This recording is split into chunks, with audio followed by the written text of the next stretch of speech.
There's a snake in every garden. Not just evil, not just temptation. It's distraction, manipulation, poison wrapped in pretty. Your mind is the garden. You plant, you pull, you kill snakes.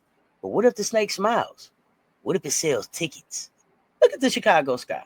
Black ownership, black leadership, black girl magic on the hardwood. Then, boom! Snakes, slithering in quiet. Teaspoon gone. Kennedy gone. Sloop back. But they swear it's an Angel and Camilla's team. Nah, it's the machine taking over. Angel ain't being built up. She's being used. Set up. Left hanging. They want her to be the face of failure. Then flip it. Move her. Chase the white conservative dollar. Camilla, same play, just quieter. This ain't just hoops. It's a hostile takeover. It's cultural gentrification. And I ain't pulling up to this fight alone. I brought a whole weapon with me. Political Lil, founder of BY's PoliSports, the one who cracks systems open and reads policy like scripture. She ain't here to talk cute. She here to drag white supremacy in heels and a fitting. If you scared, log off now. This is PoliSports. This is war for the culture. The snake might be pretty, but it's still poison. We see it. We name it. We not letting it slide. Thanks, Cess. Mike Murdoch from the Wisdom Center did once say, there's a snake in every garden. That quote has been on my mind lately because it speaks to the ideal that anything thriving, anything beautiful will attract forces that want to corrupt and destroy it. He went further saying, your mind is a garden of your life. You are the gardener. You plant flowers, you pull weeds, you kill snakes. And the garden grows your life's fruit.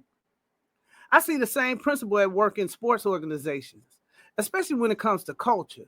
A team's culture is its garden. If you don't protect it, if you let the wrong people slither in, the entire garden can turn toxic.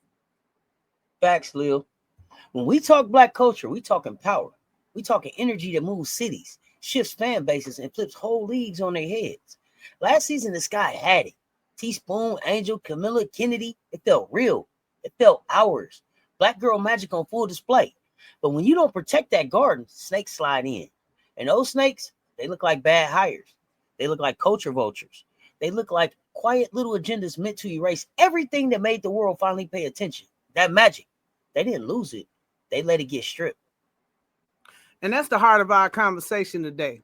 Was there a deliberate effort to uproot black girl magic and culture within the Chicago Sky organization? Because let's be honest, the moves we saw in the offseason, they don't feel like random mistakes.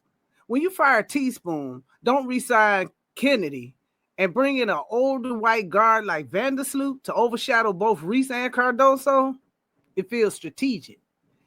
It feels like there's a bigger agenda at play. And we're not just talking about basketball decisions. We're talking about race, politics, and money shaping the direction of this team. Right. Because this ain't just about the sky. It's a whole W agenda. The league chasing white conservative dollars and Caitlin Clark's rise. That's the face of it. Not her fault, but let's be real. She's a safe sale. The repackaged version of women's hoops, they can take to corporate America without the scary parts, the culture, the swag, and truth. They try to make the WNBA comfortable for a crowd that never cared till now. And what's the cost? The erasure of black joy, the silencing of black women, the sanitizing of a league built on our backs.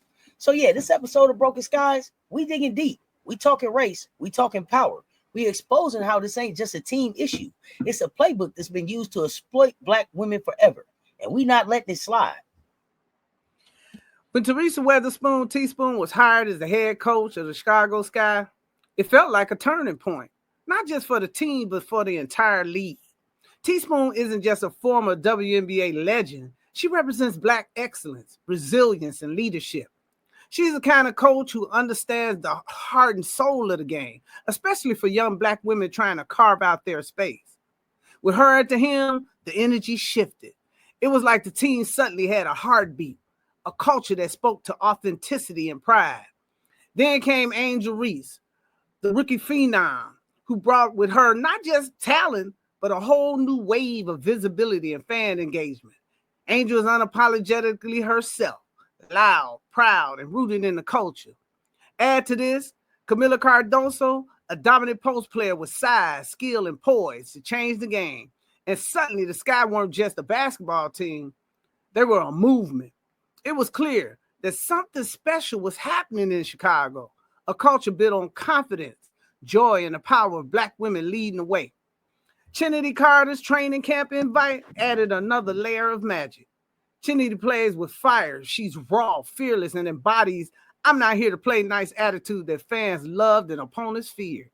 Together, these women represented a new era in Chicago Sky basketball, one that celebrated individuality, culture, and the ideal that winning isn't just about stats, it's about identity.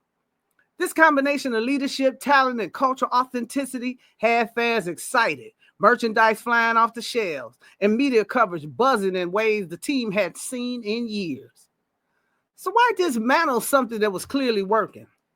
Why take a team that was building a thriving culture, one that was resonating with fans and setting the league on fire, and start pulling at the very threads that made it special? That's the question I keep coming back to. It feels intentional, like this is a discomfort that there's a discomfort with Black joy and leadership when it gets too visible, too powerful, and too profitable without being controlled. And that's where we need to dig deeper today. You hit that dead on, Lil. The second teaspoon touchdown in Chicago, the energy shifted. This wasn't just basketball, it was a statement. Y'all remember? I was excited. I came on the video and I was like, hey, Teaspoon gave that double tap. It's on at the Sky. It was Chicago grit, Black women pride, culture front and center. Teaspoon wasn't just running plays. She was building a blueprint. And having Black women lead the division, that's what made it hit different. She gave Angel space to shine without shrinking. That kind of leadership don't come from a clipboard. It comes from knowing the fight. Angel Reese came in a superstar, period. She didn't just bring LSU fans. She brought a movement. Young Black girls saw her and saw themselves. That confidence, that edge, that style. The way she walks in the room and don't fold. That's power. And pairing her with Camila Cardoso, man, that was two towers planted in the same soil, ready to dominate and grow together. It was giving dynasty potential. And then you add Kennedy Carter to that mix. Now it's ignition. She ain't just electric, she's fearless. She don't code switch. She don't back down. She plays loud and lives louder. And fans loved it. You had Angel, Camila, and Kennedy all under Teaspoon. That wasn't just a squad. That was a cultural reset. They were fun. They were raw. They were us. And it felt like the WNBA was finally moving in the right direction. But then it all started getting torn apart fast. Like someone saw too much power growing in that garden and said, cut it down. Because let's be honest, when Black women start running things, setting culture, building the momentum, the power structure gets real uncomfortable. And that's what we're watching with Chicago right now. Not a rebuild, not a reset, but a strategic dismantling of something that was working. Not because it failed, but because it was Black, bold, and in control. And they couldn't handle that. You know, when Caitlin Clark entered the WNBA, her rise wasn't just about basketball. It became a cultural movement fueled by white conservative dollars and narratives of white supremacy. The media treated her like the league's savior before she even played her first professional game. And don't get me wrong, Caitlin is a talented player, but the way she was elevated was not just about her skills. It was about marketing a safe, white face that corporations and conservative audiences felt comfortable investing in. She was branded as the Golden Girl, and suddenly the league started pivoting its energy in that direction, overshadowing the contributions of the Black women who built the WNBA into what it is today. We saw how the media overexposed her. Every headline, every broadcast segment, every sponsorship deal was centered around Caitlin Clark, as if players like Asia Wilson, Nneka, and Breanna Stewart weren't already dominating and bringing in fans. It's not just favoritism, it's a deliberate attempt to rewrite the narrative of the league to attract the dollars of people who otherwise weren't paying attention to women's basketball. And that shift isn't neutral. It carries with it deep political undertones that mirror how society often sidelines Black women who at the moment, a white face becomes a focal point.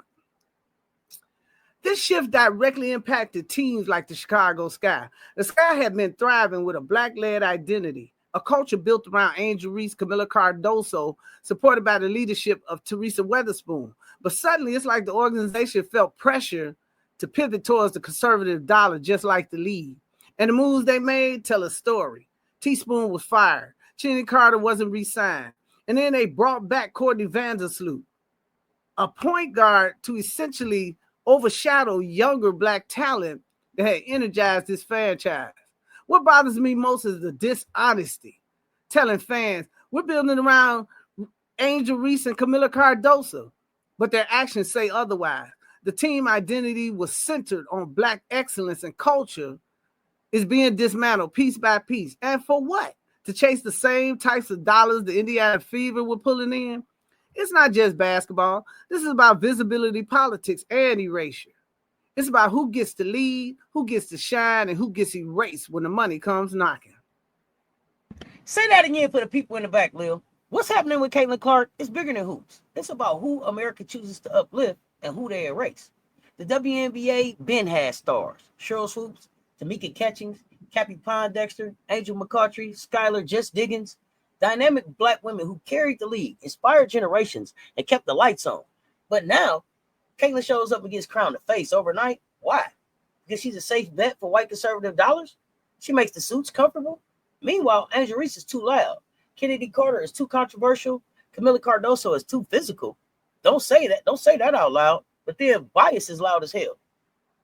They don't say it out loud, but the bias is loud as hell. It's the same script, same racism, new cast. And look at Chicago. You can't ignore the pattern. They fired Teresa Witherspoon, the only black woman head coach hired last season. They don't bring back Kennedy Carter, who brought energy, passion, and toughness. Then they bring back Courtney Vandersloot, a move that screams, let's go back to something more familiar, more palatable. It's not just basketball. That's politics. That's performance. That's pandering. The Sky had something real last season. Angel, Camila Kennedy, Teaspoon, culture, swagger, momentum. And now they're gutting it like it never mattered. Fans weren't showing up for just wins and losses. They were showing up because Angel Reese is a cultural icon, because Camila Cardoso represents power and grace, because Kennedy Carter refuses to be silenced, because Teaspoon was the kind of leader who gets it. This was ours, and now it's being diluted, whitewashed, and replaced with safe storytelling. This ain't just about roster moves. This is about control.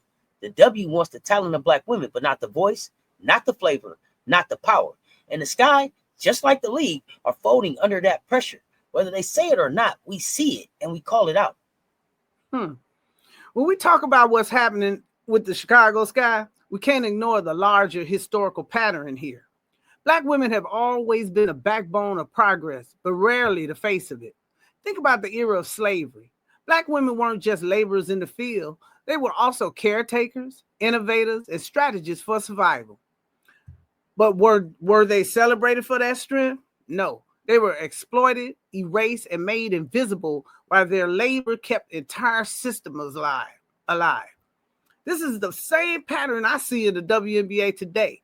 Black women are the engine, but the spotlight gets shifted elsewhere. This dynamic didn't stop after slavery ended.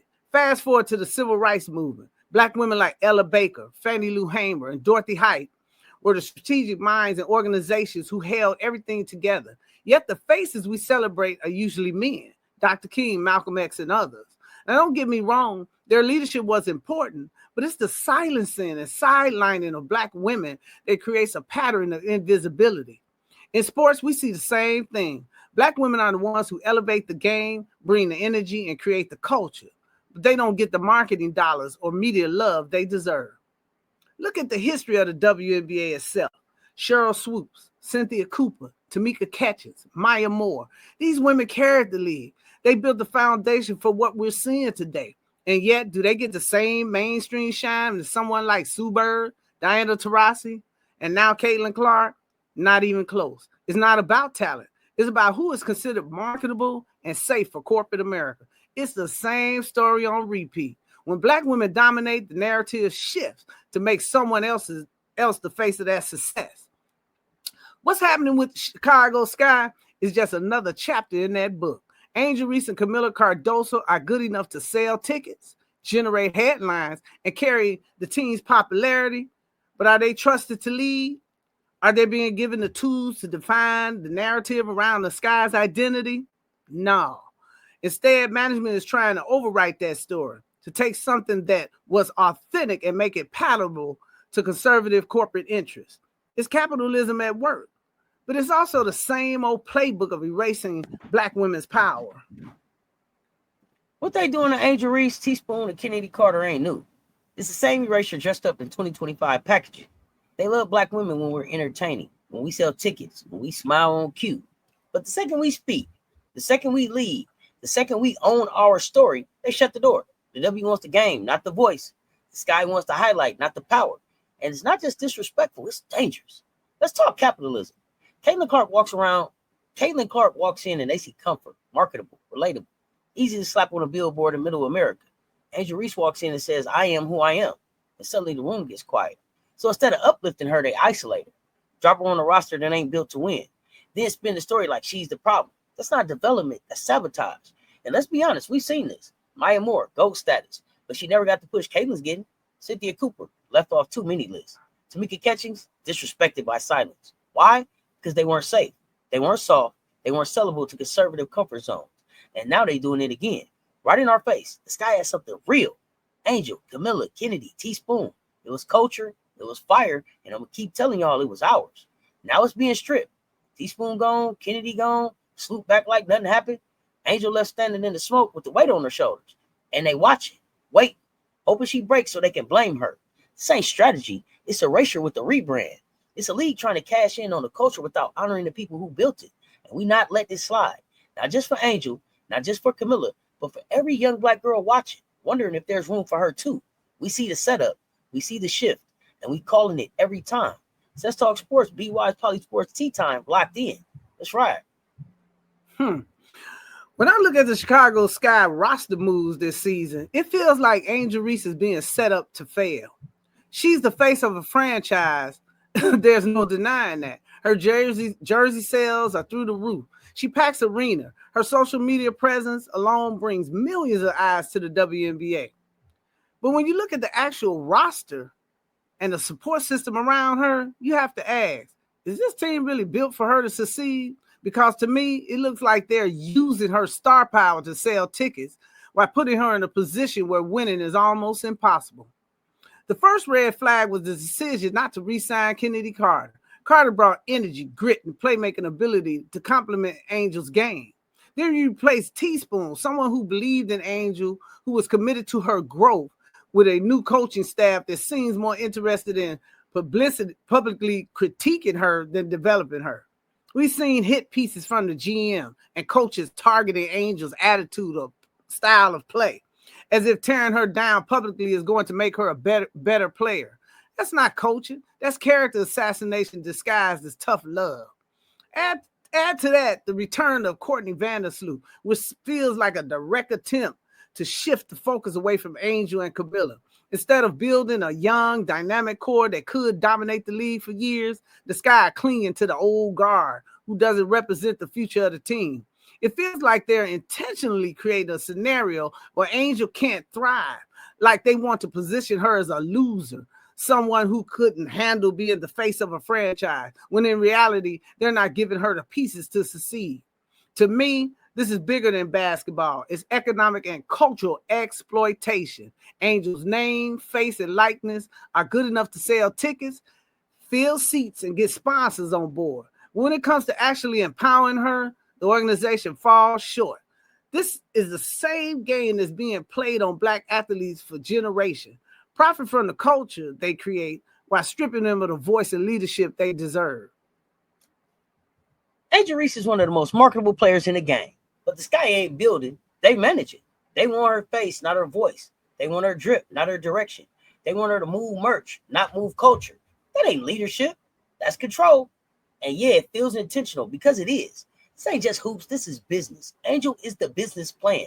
She filling seats. She's selling out drops. She got the lights on. But what she's not getting is structure, support, a real team. They let the house fall down all around her, then set her up to take the hit. They're not going to blame the coach. They're not going to blame that front office. They're going to blame Angel. Call her difficult. Say she too loud, too flashy, too much. But the truth is she's being used. This ain't new. We've seen the play before. Maya Moore didn't get the machine. Cynthia Cooper didn't get the flowers. Tamika Catchings got legacy, not spotlight. Same league, same system, same erasure. They love black culture when it's profitable. They dilute it when it starts calling shots. And that's what they doing now. Angel ain't been treated like a cornerstone. She been treated like a campaign, a moment, a merch drop, but not the future. and fans peeping it. Last year felt alive. This team had a soul. Now it's hollow, watered down, no vibe, no culture. Angel deserves better. Camilla deserves better. Chicago deserves better. And if we don't say it out loud, they're going to keep running the same damn play. We see it, we name it. We're not quiet about none of it. One of the moves that really stood out to me in this whole Chicago Sky saga was the hiring of a black male coach. Now, on the surface, it might look like a positive move. After all, the league constantly gets called out for not having enough black coaches in leadership positions. But when you look closer, you have to ask, is this real empowerment or just a shield against accusations of racism? Because to me, this feels like the Sky is using him as a buffer, as if to say, see, we can't be racist. We hired a black man. But who's really making the decisions? It's still Michael Alder, Jeff P., and Fox pulling the strings. This is where the politics of plausible deniability come into play. If the team fails, if this whitewash experiment doesn't work, they set up the perfect fall guy. The narrative will be, well, we gave a black coach a chance and it didn't work out. Instead of taking accountability for roster moves and cultural shifts that strip the team of its original identity. It's a corporate playbook. We've seen it 1,000 times. Hire someone black in a visible role, but don't actually give him power or resources to succeed. Think about it. The Sky had Teaspoon, a black woman with respect and cultural understanding, to lead this team. She's gone. Kennedy Carter gone. The team is built around Angel Reese on paper, but the actual pieces they put around her make success an uphill battle. And now they bring in a black male coach, not as a continuation of that culture, but as a convenient shield. If fans and media start asking tough questions, management can point to him and say, look, we're inclusive, while continuing to control the narrative from the top. To me, this mirrors what we see across corporate America. Company love diversity hires for the optics. But when it comes to who holds the power, who controls the budget, and who makes the final calls, it always shifts back to white leadership. This is exactly what's happening with the Sky. The coach might be the face on the sideline, but the real power structure hadn't changed one bit. This ain't strategy, it's scripted. The Sky didn't just hire a coach, they planted a shield. The team is unraveling, and they knew it. The front office tore it down, then threw a black man in the fire. Not to lead, to absorb the blame. Let this thing fall apart. Ultra not answering for that. Fox won't hold the ill. It's going to fall on the sideline. And they'll call it accountability. But it's covered. This ain't new, it's tradition. Black leaders brought in when it's broken. Then blame when they can't fix what they didn't break. Their coach walking into a no-win situation. Stripped roster, lost locker room, no trust, no culture. Just clean up duty for someone else's mess. They could have stayed real. They could have doubled down on what worked. Teaspoon had the locker room. Angel and Camilla had momentum. The culture was loud and rooted. But instead, they chose a reset with no soul, chasing conservative coins instead of chemistry. Now they want him to play savior with no tools. And when the media start asking questions, you already know where the spotlight goes, straight to him. Not the ones behind the curtain. That's the setup. That's the play. And if we don't call it, it keeps running. Hire black, hype it up, blame black, clean the slate, start over with safe. We see it. We're not letting it rock. Let me try that again for y'all again. Hire black, hype it up, blame black, clean the slate, start over with safe. Y'all got it? Because we seen it. We not letting it rock. Not today, not again. Let's talk. When we zoom out from the Chicago Sky, this isn't just about one team. It's about the entire WNBA and the culture war that's playing out in real time. The league was built on the backs of black women like Cheryl Swoops, Lisa Leslie, Cynthia Cooper, Tamika Catchings. But today, the marketing narrative is shifting away from the women who built this foundation. The rise of Caitlin Clark and the push to center white conservative dollars is just one symbol of a bigger political agenda, redefining who gets to be the face of women's basketball. What we're seeing is a league leaning into a model that prioritizes profit over authenticity. Instead of celebrating the diverse, the swagger, and the unapologetic culture that makes women's basketball unique, the WNBA is sanitizing this image to make it safe for audiences that have historically ignored this league. That means elevating certain players while sidelining others. It means telling black women, who are the soul of this sport, that their contributions are valuable, but only when they're not too loud, too confident, or too visible. The Chicago Sky is just a microcosm of this bigger issue. Angel Reese's story is tied directly to this culture war because she represents everything the WNBA is trying to balance: the organic, unapologetic rise of Black women in sports versus the corporate desire to attract conservative dollars. And when those two forces clash, history tells us who usually gets pushed aside. Black women have always been the engine of progress. But when the money comes, the narratives get rewritten to benefit those who look marketable to the mainstream. This is about more than just basketball. This is about power and ownership of the narrative. Who gets to define what women basketball will look like? Who gets to decide which players are worthy of being celebrated? And why do Black women constantly have to fight for respect in a league they built? These are questions we need to ask, because if we don't, we're going to see the same erasure repeat itself over and over. Look, this is a cultural battle, and it's not new. We've seen it in music, we've seen it in fashion, we've seen it in Hollywood. Black creativity starts the wave. White faces get paid to ride it. Now the WNBA doing the same thing. Players like Angel Reese, Asia Wilson, Flau'jae Johnson built the vibe. Put the league out here saying thanks for the style. Now step aside. They taking the sauce but giving someone else the spotlight. That ain't promotion. That's exploitation with a marketing budget. This ain't just culture, y'all. It's politics. We in the time where white grievance runs the headlines. They mad at history books. They mad at DEI. They mad at pride flags. And now they sliding that same energy into sports. Caitlin Clark is talented, but the machine behind her is about comfort, not competition. She's the one corporate America feels safe putting on the front page. Not because she's the best, because she's the brand they want.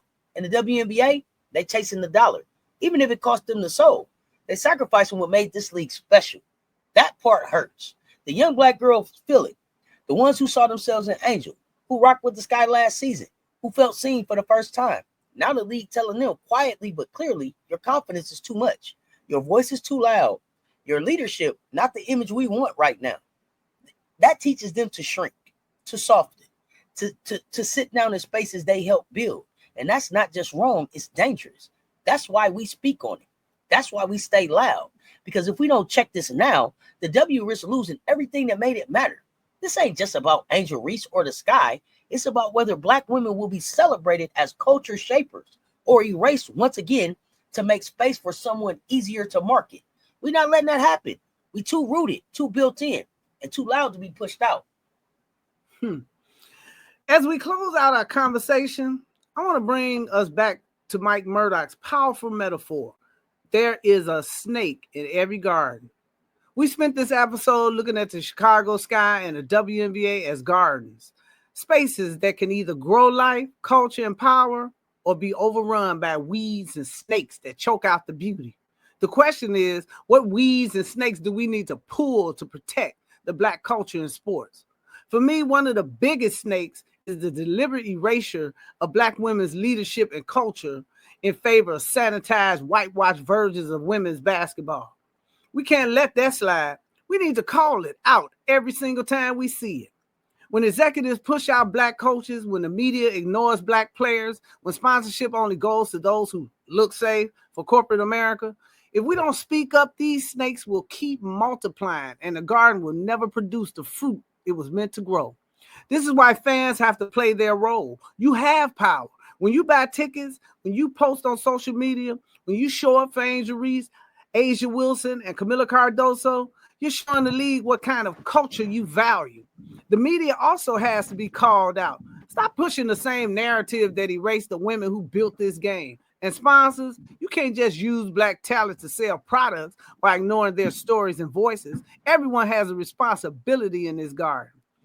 I'm reminded of Angel Davis' words. I am no longer accepting the things I cannot change. I am changing the things I cannot accept.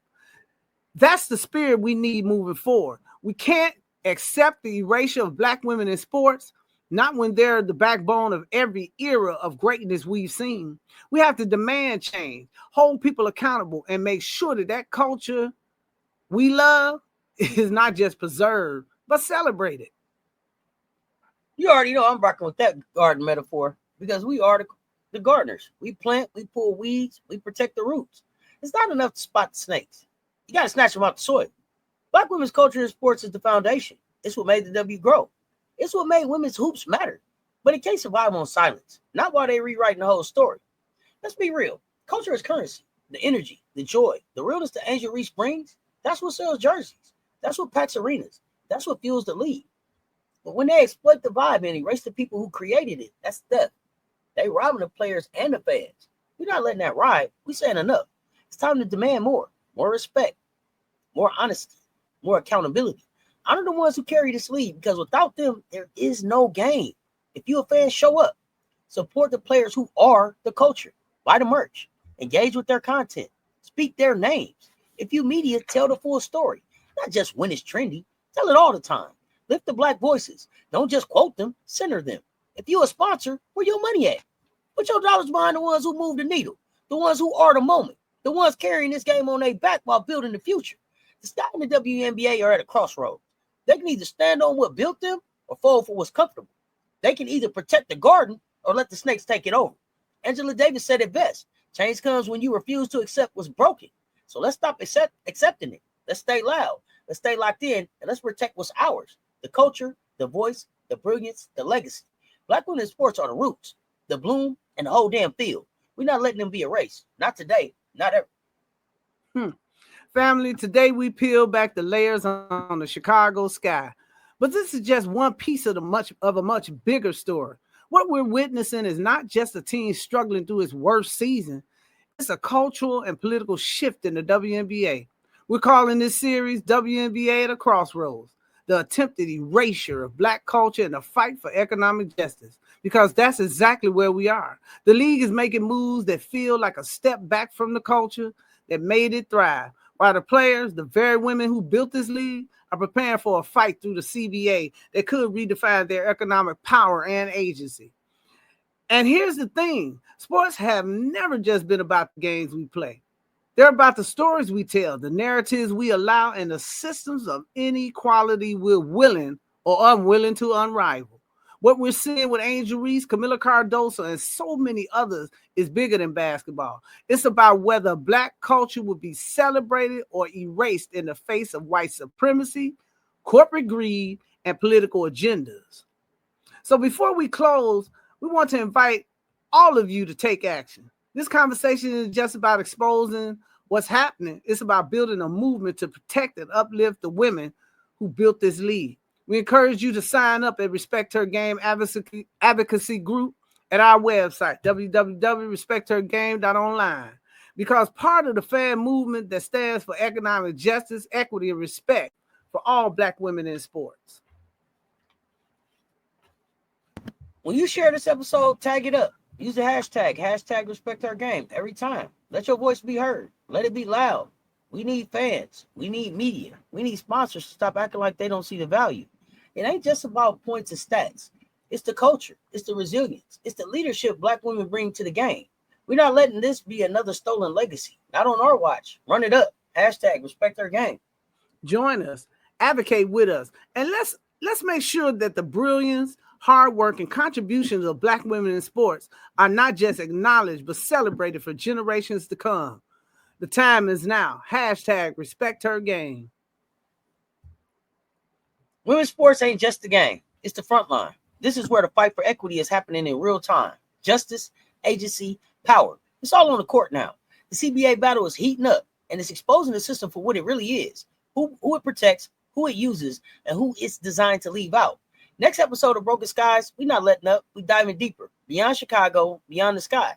We talking how power really moves in this league. From player paychecks to media playbooks. From brand dollars to boardroom silence. We pulling back every layer. Y'all stay tapped in. We got more questions, more pressure, more truth. Because this ain't just about basketball. It's culture, it's economics, it's control. And this garden we built, yeah, we protected it. No snakes, no silence. Cess, your favorite auntie with Uncle Tendencies, alongside Political Lil, dropping the PoliSports tea and calling out what they trying to keep hidden.